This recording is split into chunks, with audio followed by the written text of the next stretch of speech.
नमस्कार। Digital computer दुनिया में आप सबका स्वागत है। आज हम लोग जानेंगे बूलियन अलजेब्रा के बारे में क्लास 12 के लिए। और आज लेके आए हैं हम basic postulate of Boolean algebra कि हमारा ये जो है किस प्रकार से काम करता है, और आज देखेंगे कि हमारा ये वर्क कैसे करता है। तो सबसे पहले जानते हैं class 12 computer science Boolean algebra. तो आगे चलते हैं और देखते हैं कि हमारा क्या होता है। Basic postulate of Boolean algebra एक प्रकार का अलजेब्रा होता है जिसके थ्रू से हम क्या करते हैं, इसके अंदर पे हम किसी भी नंबर को अगर मान लिया जाए, हम यहाँ पे एक नंबर दे रहे हैं कि अगर हम देते हैं कि अगर if x not equal to 0 हो तो हमारे x का मान क्या होगा। अगर नॉट इक्वल टू 0 हो तो x का मान क्या हो सकता है, 1 हो सकता है, क्योंकि बूलियन अलजेब्रा जो हमारा वर्क करता है केवल दो ही फंक्शन पे वर्क करता है। पहला फंक्शन 0 होता है और दूसरा फंक्शन क्या होता है, 1 होता है। जब यहाँ पे हमारा कह रहा है, क्या कह रहा है कि if x not equal to 0 है तो हमारा x का मान क्या होगा। तो यहाँ 0 है तो हमारे पास नॉट इक्वल टू 0 है तो हमारा क्या निकलेगा, यहाँ पे बचा क्या, x का मान 1 बचेगा। तो उसी प्रकार से यहाँ पे दिया हुआ है कि हमारा if x not equal to 1 तो हमारा x का मान क्या होगा। तो यहाँ पे जब नॉट इक्वल टू 1 दिया हुआ है तो यहाँ पे क्या बचेगा, हमारा 0 बचेगा। तो इस प्रकार से हमारा फंक्शन जो होता है ये काम करता है। दूसरे में देखते हैं और रिलेशन जो लॉजिकल एडिशन होता है, मतलब प्लस होता है, जिसके थ्रू से हम क्या करते हैं, जोड़ किसी भी वैल्यू को हम जोड़ते हैं। तो इसका फंक्शन देख लेते हैं कि हमारा इसका फंक्शन जो होता है वो किस प्रकार से वर्क करता है। तो सबसे पहले कुछ वेरिएबल लिए, हम दो वेरिएबल लिए जिसका दो का वेरिएबल अगर हम लेते हैं तो दो का कॉम्बिनेशन वैल्यू कितना बनेगा, कितना बनेगा, 4 बनेगा, क्योंकि 2 का पावर कितना होता है, 2 इक्वल टू कितना बन जाएगा, 4। तो हम सबसे पहले हमारे पास पहला वैल्यू आ रहा है कि अगर मान लिया जाए हम पहला वैल्यू को अगर x मानते हैं और दूसरे वाले को अगर y मानते हैं तो यहाँ पे x प्लस y का मान क्या बनेगा। तो यहाँ पे अगर x का मान हमने ले लिया 0, y का मान ले लिया 0, तो x प्लस y का मान क्या बन जाएगा, 0, क्योंकि 0 प्लस 0 इक्वल टू कितना होता है, तो 0 होता है। आगे चलते हैं दूसरे वाले पे। हमारे पास बोल रहा है कि x का मान अगर हमने ले लिया 0 और y का मान ले लिया 1 तो x प्लस y का मान क्या होगा, तो 0 प्लस 1 इक्वल टू क्या होगा, 1 होगा। इसके अलावे हमारे पास तीसरा वेरिएबल आता है। तीसरे वेरिएबल पे कहता है क्या है कि अगर x का मान हमने 1 ले लिया और y का मान हमने 0 ले लिया तो बताइए कि x प्लस y का मान क्या होगा। तो कितना होगा, 1 प्लस 0 इक्वल टू 1, तो 1 होगा। नेक्स्ट तीसरे वाले पे आता है। तीसरे पे हम क्या बोलते हैं, तीसरा वाला हो गया। चौथे वाले पे हमारे पास x का मान 1 है, y का मान 1 है, तो x प्लस y का मान क्या होगा। तो सिंपल सी तरीका है कि यहाँ पे अगर x का मान 1 है, y का मान 1 है, तो 1 प्लस 1 इक्वल टू कितना होगा, 2 होगा। लेकिन जब 2 होगा तो इसको जब हम बाइनरी में इसको कन्वर्ट करेंगे तो हमारे पास क्या आएगा, 2 का क्या होता है 1 0, 1 0 को जब ऐड कर देंगे तो क्या बनेगा 1। इसीलिए 1 प्लस 1 इक्वल टू कितना होता है, 1 होता है। आगे देखते हैं इसका कुछ सर्किट डायग्राम है जिसके थ्रू से हम यहाँ पे इलेक्ट्रॉनिक सर्किट भी बोला जाता है। यहाँ पे 0 प्लस 0 इक्वल टू 0 होता है, जिसके थ्रू से हम यहाँ पे अगर मान लिया जाए 0 देते हैं तो 0 यहाँ से जाएगा और 0 यहाँ से चला जाएगा, तो यहाँ पे क्या निकलेगा, सेम वही कंडीशन है। नेक्स्ट तीसरा आता है। दूसरे को हम बोलते हैं कि अगर 0 देते हैं और यहाँ 1 देते हैं तो दूसरा वैल्यू क्या निकलेगा, 1 निकलेगा, क्योंकि ये प्लस है।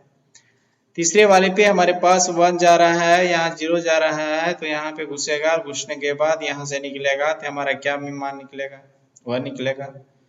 तीसरे वाले पे हमारे पास 1 प्लस 1 इक्वल टू 1 होता है, 2 नहीं, क्योंकि बचपन से हम पढ़ते आ रहे हैं कि 1 प्लस 1 इक्वल टू कितना होता है, 2 होता है। तो यहाँ पे हमें बूलियन फंक्शन पढ़ रहे हैं तो इसके लिए हमारे पास क्या होता है कि जो नंबर सिस्टम आप पढ़े हैं वो नंबर सिस्टम में पढ़े होंगे कि 1 प्लस 1 इक्वल टू कितना होता है, तो 1 होता है। तो ये हमारा फंक्शन वर्क करता है इस प्रकार से। नेक्स्ट दूसरे वाले पे चलते हैं। दूसरे वाले पे पूछते हैं कि हमारे पास क्या रहा है कि एंड रिलेशन जो होता है ये लॉजिकल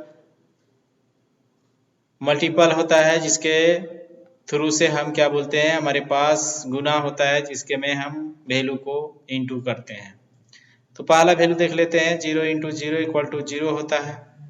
उसी प्रकार से इसके अंदर भी हम दो वेरिएबल ले लिए। अगर मान लिया जाए हम ये पहला वाला x लिए, दूसरे वाला को y लेते हैं, तो x का मान 0 है, y का मान 0 है, तो x इंटू y का मान क्या होगा, तो क्या होगा, 0 होगा। दूसरे वाले पे अगर हम x का मान 0 लेते हैं और y का मान 1 लेते हैं, तो दोनों को इंटू कर देंगे तो क्या निकल जाएगा, 0। क्योंकि जब किसी वैल्यू को अगर हम 0 के साथ गुना करते हैं तो उसका मान क्या निकलता है, तो 0 निकलता है। तीसरे वाले पे पूछ रहा है कि 1 इंटू 0 इक्वल टू क्या होगा, तो हमारे पास 0 होगा। क्योंकि इसी में भी किया हमारे पास 0 है, तो 0 को अगर गुना करेंगे किसी वैल्यू के साथ तो हमारा क्या निकलेगा, 0। नेक्स्ट आता है कि 1 इंटू 1 करते हैं तो हमारा आंसर क्या आएगा, 1 इंटू 1 को अगर करते हैं तो हमारे पास आंसर क्या आएगा, 1 आएगा। क्योंकि 1 इंटू 1 आज बचपन से हम पढ़ते आ रहे हैं, तो उसी प्रकार से ये भी हमारा वर्क करता है। इसका सैंपल देख लेते हैं। हमारे पास यहाँ पे चलता है कि ये हमारे पास काम कर रहा है कि 0 को यहाँ से देते हैं, यहाँ पे 0 देते हैं, तो हमारा आंसर भी 0 निकलेगा क्योंकि इंटू है, एंड का मतलब इंटू होता है। दूसरे वाले पे अगर 0 है और 1 है तो इसका मान क्या निकलेगा, 0 निकलेगा। तीसरे वाले पे पूछ रहा है कि 1 देते हैं, 0 देते हैं, तो इसको गुना करेंगे तो क्या निकलेगा, तो 0 निकलेगा। क्योंकि ये 1 और 0 को मल्टीपल करेंगे तो हमारे पास क्या आएगा, 0 आएगा। चौथे वाले पूछता है कि 1 इंटू 1 को अगर करते हैं, हमारे पास ये फंक्शन हम देते हैं किसको, एंड को देते हैं, तो हमारे पास क्या निकलेगा, यहाँ पे जस्ट उसका गुना कर लीजिए, निकल जाएगा वैल्यू। चौथे नंबर पे आता है जिसके अंदर कॉम्प्लीमेंट रूल होता है। इस प्रकार से हमारा वर्क करता है। जैसे हमने कहा कि अगर नॉट के अंदर पे अगर 0 देंगे तो उसका मान क्या निकलेगा, 1 निकलेगा। और यहाँ पे अगर 1 देते हैं तो उसका मान क्या निकलेगा, 0 निकलेगा। कुछ इसका स्ट्रक्चर देख लेते हैं। अगर हमारे पास यहाँ से अगर 0 दे देते हैं तो यहाँ से हमारा नोट पे चला जाएगा, नोट पे यहाँ पे क्या निकलेगा, तो उसी प्रकार से दूसरा वैल्यू भी हमारे पास है। अगर 0 यहाँ पे देते हैं तो वहाँ पे 1 निकलेगा। अगर 1 यहाँ पे देते हैं तो यहाँ पे क्या निकलेगा, 0 निकलेगा। तो इस प्रकार से हमारा वर्क करता है ये हमारे पास। नेक्स्ट आते हैं। नेक्स्ट पे हमारे पास पूछ रहा है प्रिंसिपल ऑफ डिविजिबिलिटी मतलब क्या होता है कि किसी भी वैल्यू को हम क्या कर सकते हैं, किसी भी वैल्यू को हम क्या कर सकते हैं, उसको हम चेंज वैल्यू कर सकते हैं। अगर मान लिया जाए हमारे पास और में दिया है तो उसको हम चेंज कर देंगे, इंटू कर देंगे, तो हमारा रिलेशन जो होगा वो चेंज हो जाएगा। सिंपल स्टेप पे हम क्या करेंगे, इसको बुलियन एक्सप्रेशन पे उसको हम रिलेशन बना देंगे। जैसे पहला में पूछ रहा है, क्या पूछ रहा है, चेंज, ये क्या एंड को क्या करेंगे हम और में चेंज कर देंगे साइन को। तो हमारे पास ये एंड दिख रहा है, एंड का मतलब होता है गुना और ये और का मतलब होता है प्लस। दोनों का साइन को हम क्या करेंगे, चेंज कर देंगे।